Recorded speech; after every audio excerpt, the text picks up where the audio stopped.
السلام علیکم ورحمۃ اللہ وبرکاتہ۔ محترم سامعین، واقعہ کربلا کے اس چوتھے پارٹ میں، چوتھی قسم میں آپ لوگوں کا خیر مقدم ہے۔ آگے اس واقعے میں بنے رہیں اور سنیں کہ کس طرح جلاد ابن زیاد نے اپنی عیاری اور صفاکی سے امام مسلم بن عقیل کو قتل کرنے کا ارادہ کیا، اس نے سازش کی، اور جو 12,000 تقریباً کوفہ والوں نے ساتھ دینے کا وعدہ کیا تھا، کس طرح امام مسلم کا ساتھ چھوڑ کر بھاگ گئے اور انہوں نے دھوکہ دیا۔ تو بلا تمہید کے ہم شروع کرتے ہیں کہ حضرت امام مسلم رضی اللہ تعالیٰ عنہ جب کوفہ پہنچے تو 12,000 سے زیادہ عراقیوں نے حضرت امام حسین رضی اللہ تعالیٰ عنہ کی بیعت امام مسلم کے ہاتھ پر کر لی۔ یہ صورتحال دیکھ کر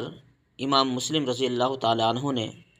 حضرت امام حسین رضی اللہ تعالیٰ عنہ کو خط لکھا کہ آپ جلد تشریف لے آئیں۔ ادھر جب یزید کو اس صورتحال کا پتہ چلا تو اس نے حاکم بصرہ عبید اللہ ابن زیاد کو حکم بھیجا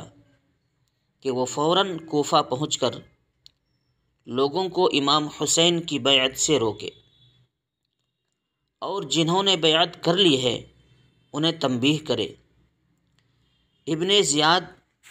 بڑا مکار اور جلاد تھا۔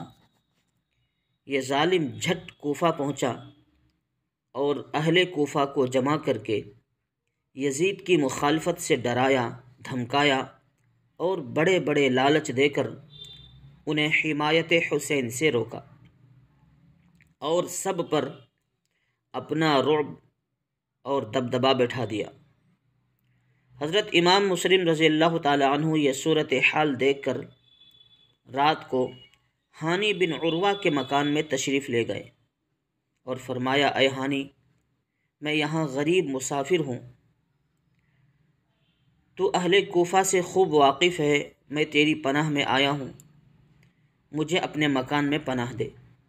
ہانی نے قبول کیا اور ایک حجرہ اپنے گھر کا ان کے لیے خالی کر کے کہا کہ اس میں آپ آرام کریں۔ ابن زیاد کو پتہ چل گیا کہ مسلم کو ہانی نے پناہ دے رکھی ہے، چنانچہ اس نے اپنی فوج بھیج کر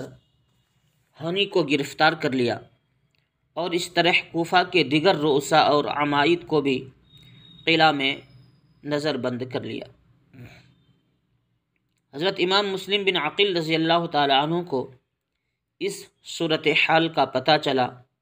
تو آپ کی رگ ہاشمی جوش میں آئی، اور اپنے دونوں بچوں کو، جو انہوں نے 2 بچے اپنے ساتھ لے لیے تھے، ان دونوں بچوں کو قاضی شریح کے گھر میں روانہ کر کے محبان اہل بیت کو بلایا، تو آپ کی ندا پر جوق در جوق آدمی آنے شروع ہوئے، اور 40,000 کی جمعیت نے آپ کے ساتھ مل کر قصر شاہی کا احاطہ کر لیا اور ابن زیاد کو گھیر لیا۔ قریب تھا کہ ابن زیاد اور اس کے ساتھی گرفتار ہو جاتے کہ ابن زیاد نے ایک چال چلی، اور وہ یہ کہ اس نے کوفہ کے جن بڑے بڑے آدمیوں کو قلعہ میں نظر بند کر رکھا تھا، انہیں مجبور کیا کہ تم چھت پر جا کر اہل کوفہ کو سمجھاؤ اور ڈراؤ، اور انہیں مجبور کر کے مسلم بن عقیل سے الگ کر دو۔ یہ لوگ ابن زیاد کی قید میں تھے اور جانتے تھے کہ اگر ابن زیاد کو شکست ہوئی تو وہ قلعہ فتح ہونے تک ان کا خاتمہ کر دے گا، ان سب کو قتل کر دے گا۔ اس خوف سے وہ گھبرا کر اٹھے اور دیوار قلعہ پر چڑھ کر چلائے کہ بھائیو،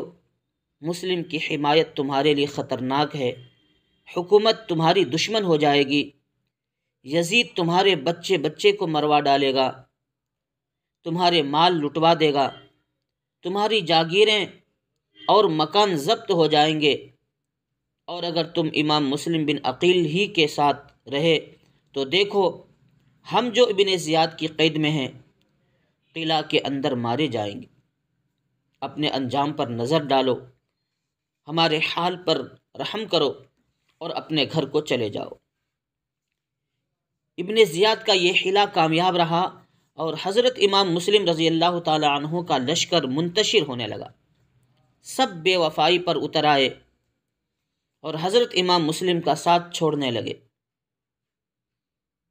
حتیٰ کہ شام تک حضرت امام مسلم بن عقیل رضی اللہ تعالیٰ عنہ کے ساتھ صرف 500 کی تعداد باقی رہ گئی تھی۔ 12,000 لوگوں میں صرف 500 کی تعداد رہ گئی تھی، اور غروب آفتاب کے بعد جب اندھیرا ہوا تو وہ بھی ساتھ چھوڑ گئے اور امام مسلم رضی اللہ تعالیٰ عنہ تنہا رہ گئے۔ حضرت امام حسین رضی اللہ تعالیٰ عنہ اور اہل بیت عظام کی محبت و وفا کے ان دعوے داروں کے جملہ عہد و پیمان جھوٹے تھے، اور یہ لوگ وقت پر بے وفا ثابت ہوئے،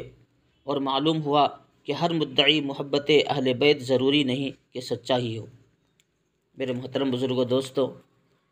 اس کے بعد 5ویں قسط میں آپ سنیں گے کہ کتنی بے دردی کے ساتھ امام مسلم رضی اللہ تعالیٰ عنہ کو قتل کیا گیا، اور ان کے جو چھوٹے چھوٹے 2 معصوم بچے تھے محمد اور ابراہیم، وہ بچے در بدر کی ٹھوکریں کھاتے ہوئے کہاں کہاں بھٹکتے پھر رہے تھے بھوکے پیاسے، پھر ان کو بھی بے رحمی کے ساتھ قتل کیا گیا۔ انشاءاللہ یہ داستان انشاءاللہ 5ویں پارٹ کے اندر، 5ویں قسط کے اندر آپ لوگوں کو سناؤں گا۔ آپ لوگوں سے درخواست ہے کہ اس چینل کو سبسکرائب کریں اور جتنے بھی قسط آئے بغور سنیں اور عبرت کی نگاہ سے اس پر ایک نظر ڈالیں کہ کس بے دردی کے ساتھ ان لوگوں نے امام حسین رضی اللہ تعالیٰ عنہ کے خاندان کے ساتھ سلوک کیا ہے۔ وآخر دعوانا ان الحمد للہ رب العالمین۔